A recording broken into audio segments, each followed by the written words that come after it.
बिस्मिल्लाहिर्रहमानिर्रहीम। दोस्तों, आज मैं जिस इम्पोर्टेंट टॉपिक के साथ आपके सामने हाजिर खिदमत हूँ, ये है 7-11। 7-11 यानी रिजेक्शन ऑफ प्लेंट। अब 7-11 को जानने से पहले हमें 7-10 को जान लेना भी ज़रूरी है कि 7-10 एक बड़ा छोटा सा टॉपिक है। इसके सिर्फ और सिर्फ दो ही ग्राउंड जो है वो शुमार की जाती हैं। अगर हम ये कहते हैं कि 7-11 7-10 ये आपस में बड़े करीबी कज़न है, समझने के लिए बात को, तो ये भी गलत नहीं होगा। 7-10 क्या होती है? बेसिकली 7-10 रिटर्न ऑफ प्लेंट होता है, दावे को वापस कर देना।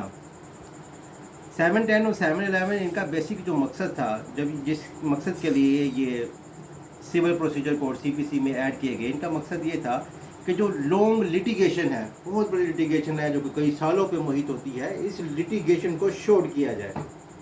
अब जैसे कोई एक दावा जो काबिल समात ही नहीं है, काबिल गिरफ्तार ही नहीं है, वो प्रोसीडेबल नहीं है, लेकिन इसके बावजूद वो कई साल दावा चलता रहता था। इसलिए 7-11 और 7-10 को CPC में डाला गया था, शुमार किया गया था। अभी हम आगे भी चल के इसमें बात करेंगे कि अब सुप्रीम कोर्ट ने इसके मतलब क्या फ़ैसला आया और एक नई अमेंडमेंट 7-11 के बारे में क्या आ गई, वो हम बाद में जिक्र करेंगे। अभी हम आगाज़ कर रहे हैं 7-10 का। 7-10 रिटर्न ऑफ प्लेंट क्या होती है?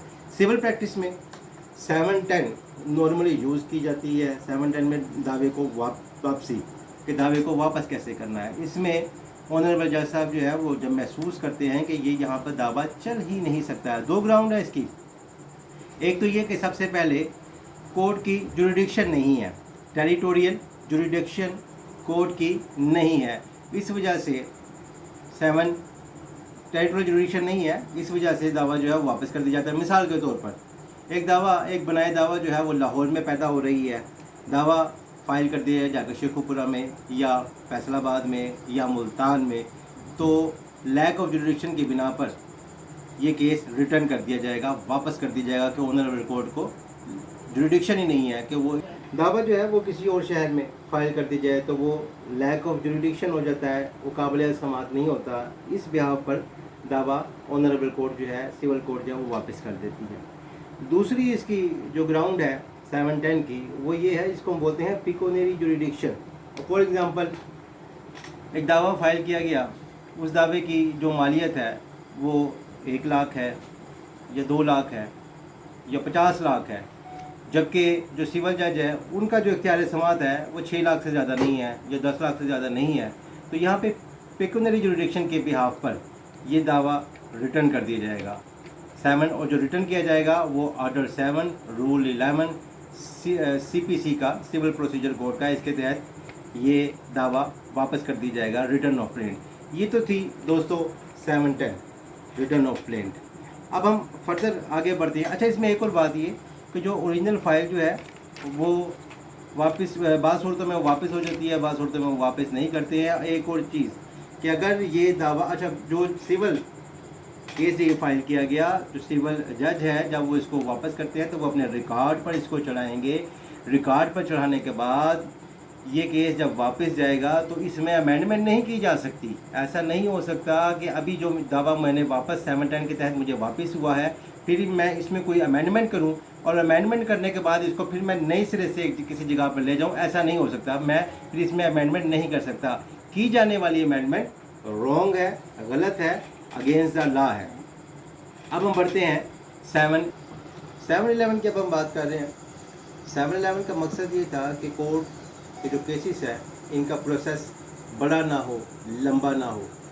सालों पे मुहित जो एक केस चलता रहता है जिसकी कोई अहमियत नहीं होती है कानून की नज़र में, वो खामखा के लिटिगेशन जो है वो बढ़ती चली जाती है। तो 7-11 का मकसद यही था कि ऐसी खामखा की फजूल किस्म की लिटिगेशन को ख़त्म किया जाए। 7-11 की order 7 rule 11 civil procedure code की बेसिकली 4 ग्राउंड्स होती हैं।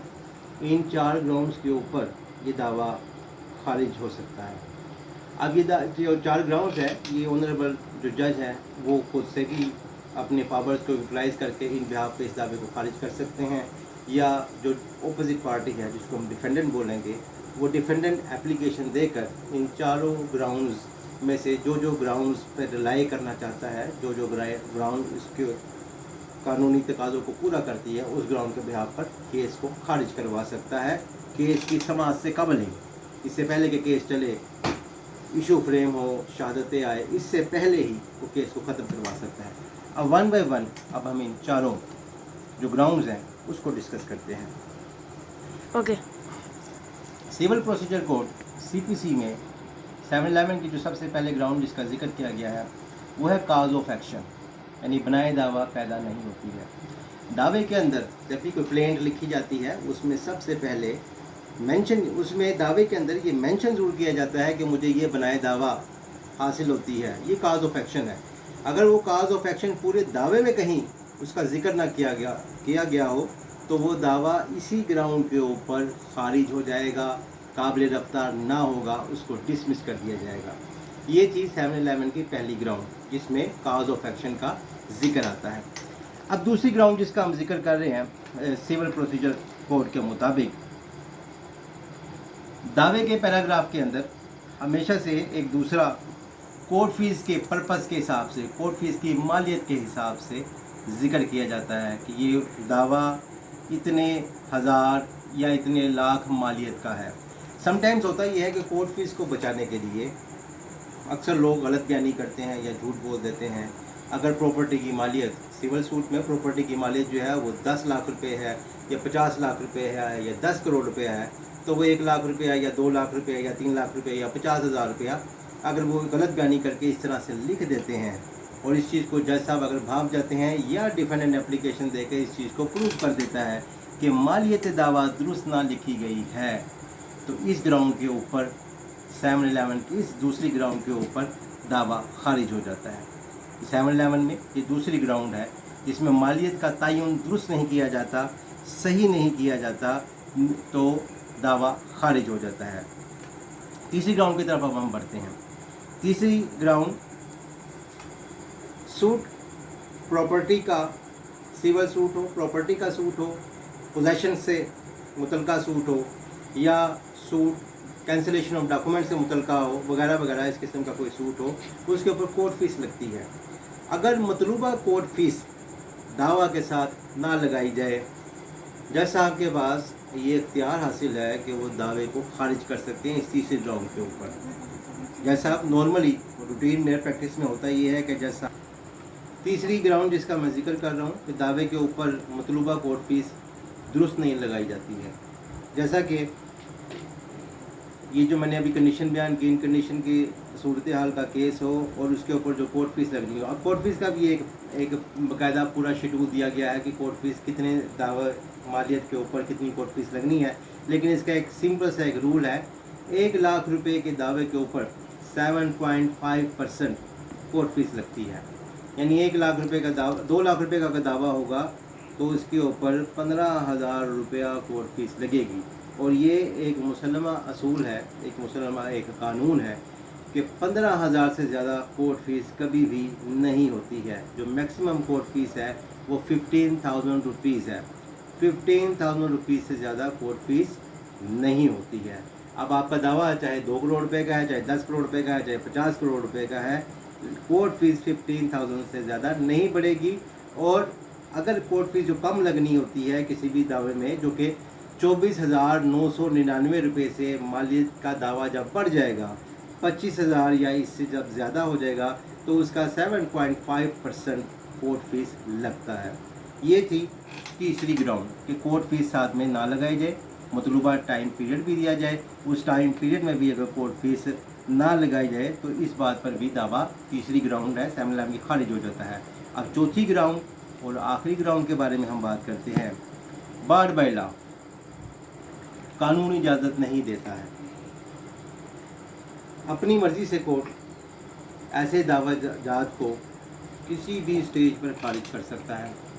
जब कानून किसी भी दावे को चलने की इजाज़त ना देता हो, कानून के मुताबिक कोई चीज़ बन ही नहीं सकती है, चल ही नहीं सकती है, तो कोर्ट के पास ये इख्तियार है कि वो बार्ड बाय लॉ होने के बिहार पर इसको खारिज कर सकता है।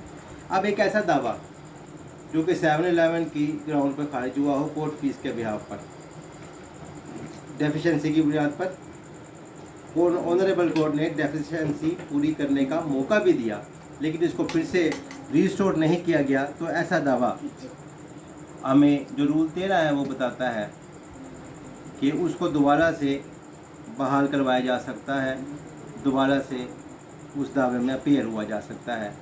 रूल 12 जो है वो हमें जैसा कि बुक में मेंशन है, रूल 13 में ये बताता है कि डेफिशिएंसी जो पूरी करके दोबारा से मुकदमा फ़ाइल किया जा सकता है। रूल 12 ने हमें ये बताता है कि दोबारा से दावा दायर हम नहीं कर सकते हैं अगर वो डिसमिस हो जाए। सिमिलरली इसी तरह से रूल 9 वो हमें बार बाय लॉ के बारे में बताता है। मिसाल के तौर पर बार बाय लॉ कि एक अगर सूट फैमिली का सूट है उसको हम सिविल कोर्ट में जाकर फाइल कर दें तो वो बार बाय लॉ है, वो वहाँ पर नहीं चल सकता। इसी तरह अगर एक रेवेन्यू का सूट है, वो रेवेन्यू का केस हम सिविल कोर्ट में फाइल कर दें या फैमिली कोर्ट में ले जाने की कोशिश करें तो वो बार बाय लॉ है। ये थी दोस्तों 4 ग्राउंड है 711 की, जिसके बिहाफ इन चारों ग्राउंडों के बिहाफ के ऊपर दावा खारिज किया जा सकता है। हमने अभी जिस चीज़ का हमने जायज़ा लिया वो थी 710 और 711। तो अगले लेक्चर में फिर आपसे मुलाकात होगी। आज के लिए इजाज़त, अल्लाह हाफ़िज़।